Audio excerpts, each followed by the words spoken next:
Gloire à l'Éternel qui règne dans les cieux. Nous rendons grâce à Dieu infiniment.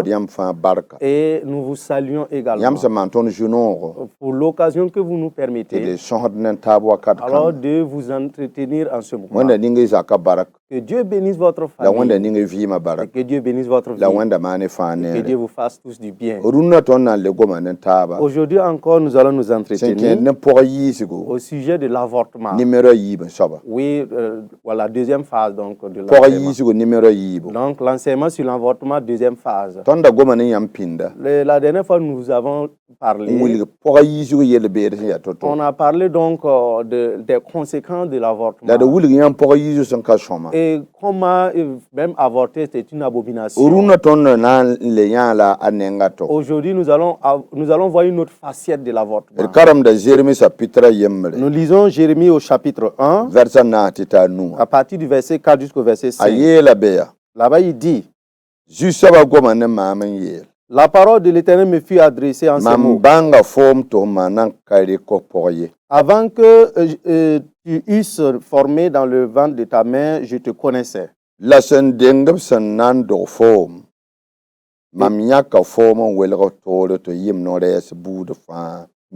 Et avant que tu fusses sorti de son sein, je t'avais consacré, je t'avais établi prophète des nations. La parole dit, le Seigneur m'adressa en ces mots. C'est Dieu qui parlait à son serviteur. Il a parlé à son prophète. Parce que Dieu a choisi ce prophète et il lui a donné une mission, mais il était apeuré. Il pensait qu'il n'était pas capable de remplir la mission. Il pensait qu'il n'était pas capable d'exécuter la mission. Et c'était devenu un fardeau de cœur pour lui. Et il était dans la prière et il voulait même abandonner l'œuvre. Et quand le temps fut arrivé, Dieu lui dit, oui, je t'ai connu avant que tu ne sois formé dans le sein maternel. Alors nous nous arrêtons là pour méditer un peu. Dieu me connaissait avant que je ne sois formé dans le sein. Dieu te connaissait également avant que tu ne sois formé dans le sein maternel. Dieu vous connaissait avant que vos mamans ne vous conçoivent. Écoutez bien. Alors, cette nature que nous voyons, Dieu voit des enfants alors qu'ils ne sont pas encore formés. Dieu voit des enfants qui ne sont pas encore nés, qui ont déjà des noms et qui ont déjà leur personnalité. Écoutez bien. Le Seigneur, l'Éternel, m'adressa la parole. En ces termes, je te connaissais avant que tu sois formé dans le sein maternel. Madame, dans notre génération actuelle, plusieurs femmes ont avorté. Plusieurs filles ont avorté. Et l'avortement est devenu comme un jeu pour certaines. Elles ont leurs produits qu'elles prennent pour avorter. Elles ont de ces spécialistes qu'elles prennent pour l'avortement. Leurs médecins ou en tout cas des vieilles pour les aider. Ils ont leur propre solution. Mais écoutez, l'Éternel Dieu dit, l'enfant que tu avortes là, je l'ai connu avant que tu ne sois. C'est pour dire qu'il y a un problème devant. Il y a un problème devant la vie de toute personne. Toute personne qui avorte Il y a un jugement qui l'attend. À l'émission passée, je vous ai dit, alors Dieu qui a fait la révélation, et au ciel, il y avait deux groupes distincts.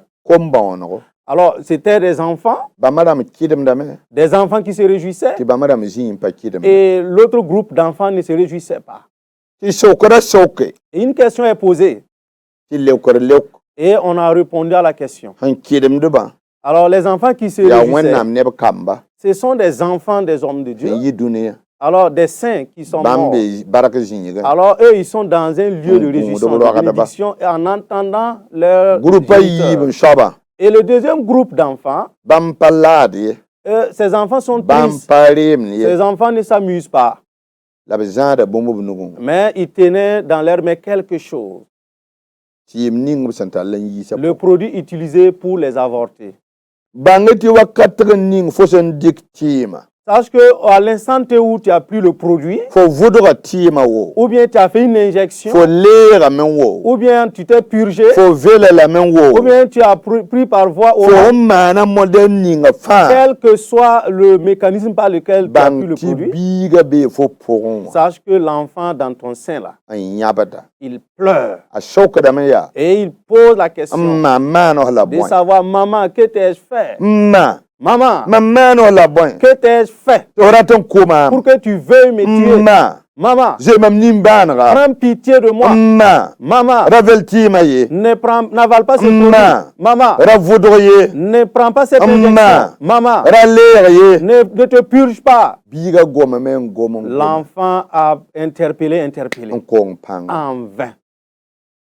Et une fois que le produit est pris, l'enfant va se débattre, aller à gauche et à droite, et aller en haut et en bas, pour se battre pour vivre.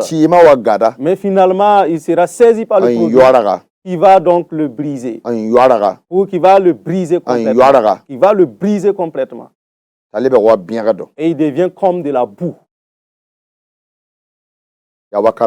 C'est en ce moment que toi-même qui as avorté, ça devient un moment difficile pour toi.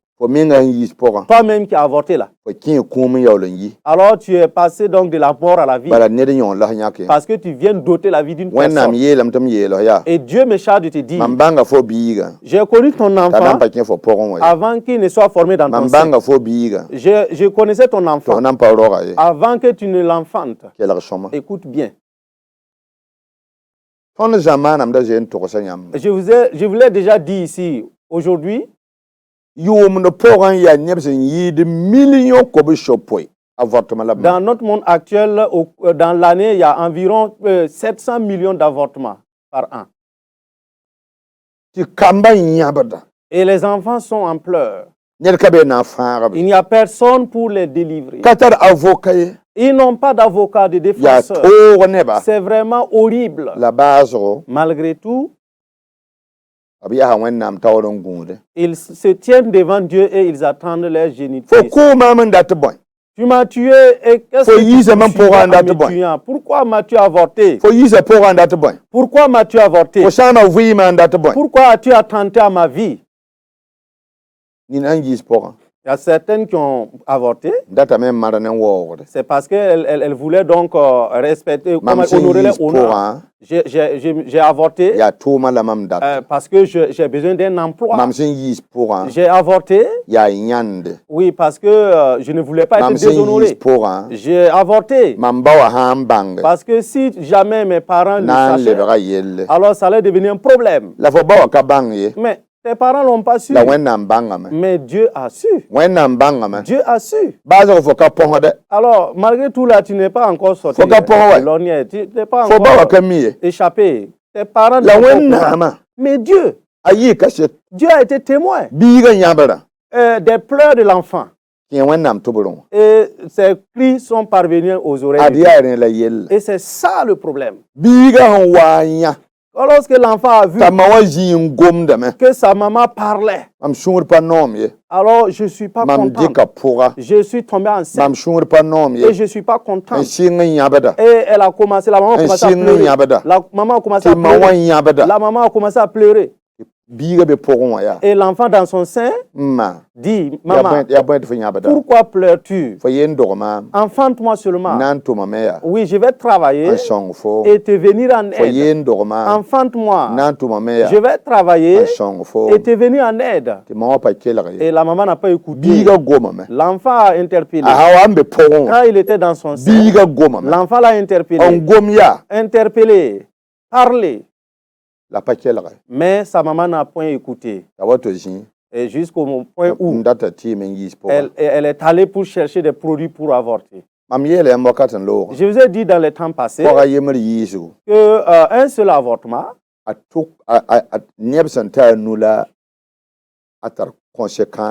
a une conséquence sur 5 catégories de personnes.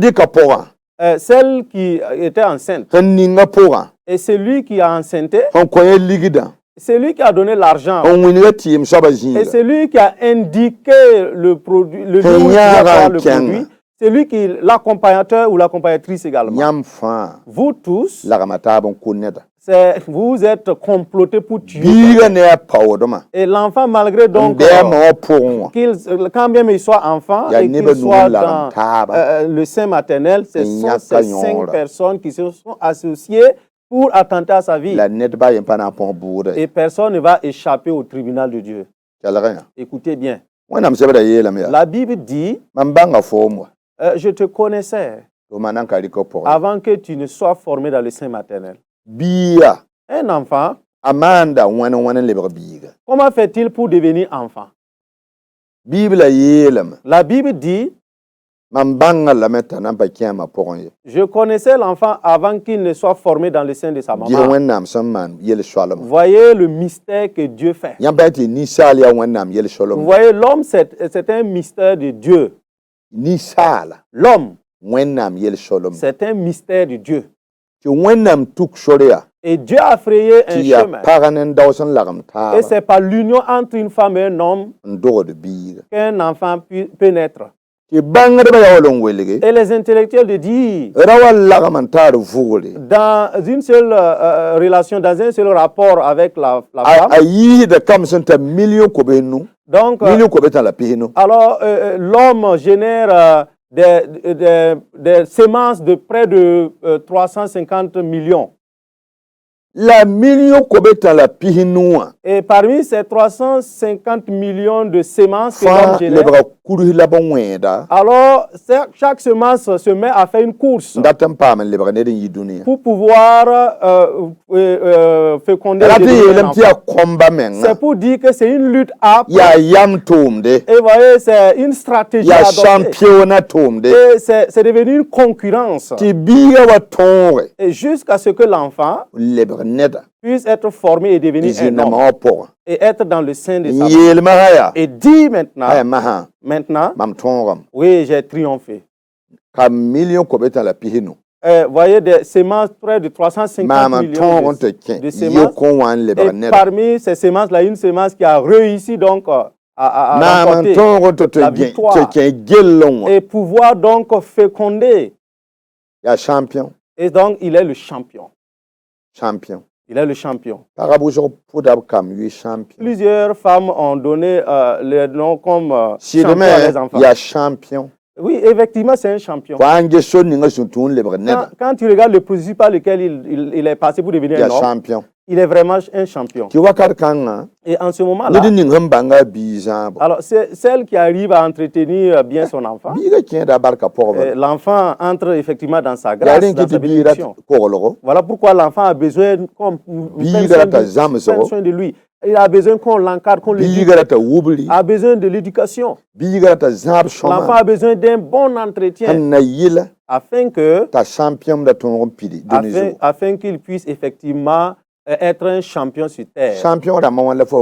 Combien de champions as-tu tué, toi? J'ai dit. Combien de champions as-tu avorté? Si l'enfant de certaines vivait aujourd'hui, peut-être aujourd'hui c'est l'enfant qui allait prendre soin d'elle. C'est l'enfant qui allait prendre soin d'elle. Si les enfants de certaines vivaient toujours, alors c'était déjà un village. Hein? Mais regarde. Voilà qu'elle est là toujours. Elle a avorté, tellement avorté. Elle a tellement avorté. Tellement avorté. Est devenue une malheureuse personne. Elle ne peut plus se marier. Et elle erre ça et là. Où qu'elle aille, elle est devenue comme une odeur nauséabonde. Et personne n'en veut d'elle. Puisqu'elle est l'incarnation de la malédiction maintenant. La Bible nous dit également dans Deutéronome 22, verset 22, écoutez, voyez l'abomination. C'est quelle abomination? Qui se trouve donc dans l'avortement. Quelle abomination? Il y a des enfants qui ne vont jamais réussir dans la vie. Des enfants. Ils marchent. Ils sont beaux, belles.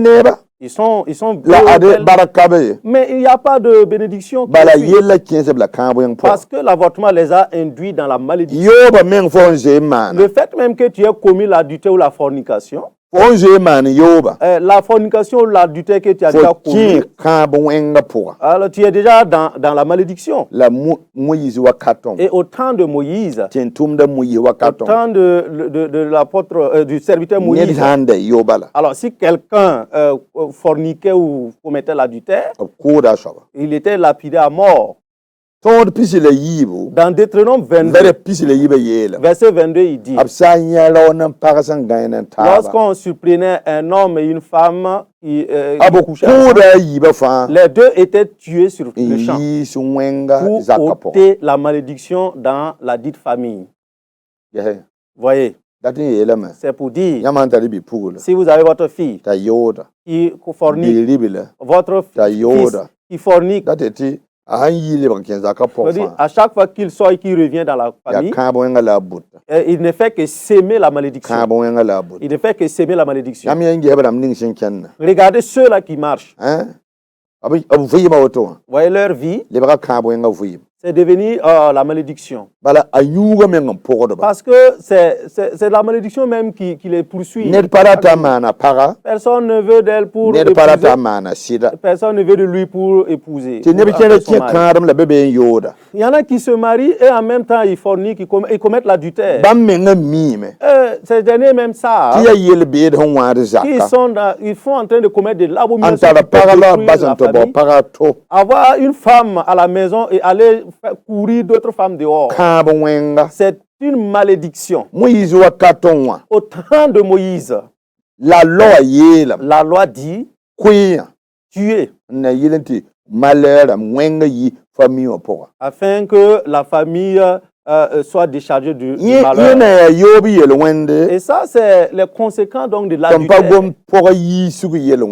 Et même, on ne parle même pas des conséquences de l'avortement d'abord. Donc, si vous prenez l'avortement comme un jeu favori, votre sport favori, sachez que sa malédiction là est comme une montagne. Oui, parce que tu risques donc de mourir de façon prématurée. Et toi-même là, tu deviens malheureux. Et toute ta vie là, alors n'est pas bénie. Toi-même, tu vis déjà dans la malédiction. Donc, sachons que quand vous savez que l'acte que vous commettez peut déboucher sur une grossesse, et puis vous voulez avoir. Sachez que l'adultère ou la fornication, c'est un péché. Et donc, l'avortement, c'est un crime, c'est un péché. Mais donc, tous ceux qui commettent ces choses-là, alors Dieu leur envoie la malédiction sur eux. Alors, où est ton enfant? Où est ton enfant? Depuis combien d'années? Si ton enfant vivait toujours, Est-ce qu'aujourd'hui, il n'allait pas réussir et puis te venir en aide? Alors, tu t'es tellement amusé avec ta vie. Tu as tellement avorté. Tu n'as pas de mariage. Pensant que tu pourras préserver ton honneur pour le mariage, pour avoir un emploi. Pensant avoir des amitiés. Pensant poursuivre mieux tes études. Écoute bien. Tu as avorté. Pour que tes parents ne soient pas au courant de ta forfaiture, tu as avorté. Pour que le patron ne soit pas mis au courant. Tu as avorté. Parce que tu es toujours élève ou étudiante. Et vous voyez. Tu as tes diplômes, c'est vrai. Mais maintenant, tu manques d'emploi. Est-ce que tu ne vis pas maintenant dans la malédiction? Est-ce que tu ne vis pas dans le malheur déjà? L'abomination dans laquelle tu vis. Alors, que vas-tu faire maintenant? Écoutez bien. Puisse Dieu nous aider afin que nous sachions que l'avortement est une abomination qui puisse même coûter la vie ou bien dont les conséquences peuvent poursuivre un homme. Vous avez appris l'histoire de cette femme. Elle a avorté. Mais elle est morte. C'est-à-dire, dans l'avortement et en même temps, ça a coûté sa vie. Des filles à l'université qui ont avorté, qui sont mortes. Des filles qui préparaient leur mariage et à cause de l'avortement, elles sont mortes. Des filles qui devaient aller en Europe, mais à cause donc de l'avortement, elles sont mortes. Des enfants, à cause des études qu'elles voulaient poursuivre, elles ont avorté et cela a coûté à leur vie. Et d'autres marchent. Elle ne peut plus enfanter. Elle ne peut plus enfanter. Elle ne peut plus enfanter. Il n'y a plus de solution. Il n'y a plus de remède. Plus de solution. Mon frère. Alors, où est ton enfant? Ma soeur, où est ton enfant? Maintenant, voici la question. Face à cette situation, alors dont je me suis rendu coupable, qu'est-ce que je peux faire? C'est moi qui ai avorté. Des gens m'ont aidé à avorter. Mais c'est moi qui porte la responsabilité de l'abomination. Je vois que je suis dans la malédiction. Mais que puis-je faire maintenant? Que puis-je faire? Que puis-je faire? Voici la question maintenant. Mon frère, Dieu est miséricordieux. Et Dieu est extrêmement bon. Il dit dans 1 Jean, écoute bien. Alors confesse tes péchés. Confesse tes péchés. Moi, Dieu, je le savais. Mais je m'étais tué. Mais si tu prends l'initiative pour venir, si tu prends l'initiative pour venir, alors tu connais les pasteurs, tu connais les serviteurs de Dieu. Si tu prends l'engagement d'y aller, d'aller auprès du pasteur, pour lui dire, oui, je me suis rendu coupable d'avortement. J'ai avorté et j'ai entendu la parole de Dieu. Et je suis venu pour me repentir. Si c'est de tout ton cœur, Dieu va te pardonner. Le pasteur va prier pour toi. Et il va te prodiguer des conseils. Et il va te montrer l'orientation de la parole de Dieu par rapport à ça. Et maintenant, si Dieu prend pitié de toi, et après ton repentir, si Dieu te décharge de la malédiction, alors tu pourras te marier. Alors ta vie te sera heureuse. Combien de femmes rêvent dans leur sommeil et qui voient l'enfant qu'elles ont avorté revenir les hanter là. Voyez, l'enfant que tu as avorté là, il revient dans tes rêves pour te hanter. Quand tu voyages là où tu pars pour dormir, l'enfant vient pour te hanter. L'enfant vient se réveiller en pleurant et tu entends même ses cris. Et tu entends même ses cris. Et sache une autre chose. Depuis que tu as avorté là, tu n'as pas la paix du cœur. Tu n'es pas joyeux. Depuis que tu as avorté là, toi-même tu es devenu misérable. Toi-même tu es devenu misérable. Tu n'as plus de joie comme avant.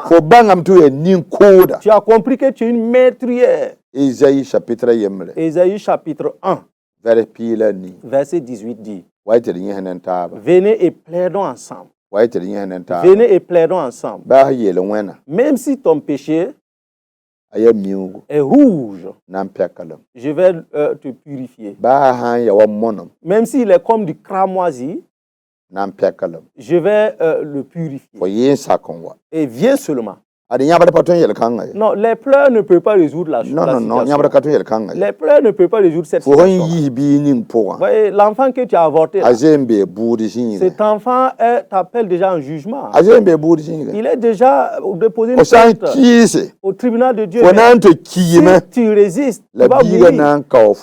Et l'enfant va t'astreindre devant la justice de Dieu et il va aller en enfer. Parce que l'enfant détient le produit qui a été utilisé pour l'avorter. Que Dieu t'aide au nom de Jésus-Christ. Alléluia. Alléluia. Je vais vous donner un numéro pour que cela puisse vous aider. Si vous pouvez nous joindre. 78 91 08 91. Donc, voilà, 78 91 08 91. Que Dieu t'aide. Alors, il faut t'assagir.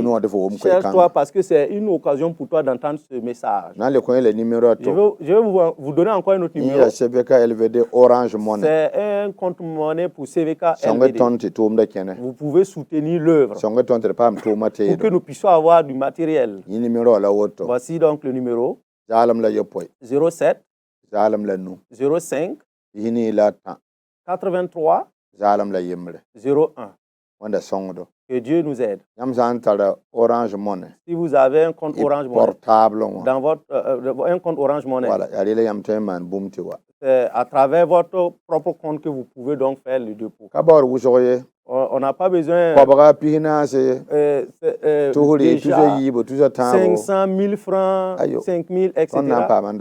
Cela va nous aider vraiment à payer le matériel. C'est votre télé, c'est votre radio. Que Dieu vous bénisse. Que Dieu nous donne la semaine prochaine. C'était le pasteur Dieudonné Sawadoko qui échange avec vous. Que Dieu vous bénisse. Au nom de Jésus-Christ. Amen. Amen.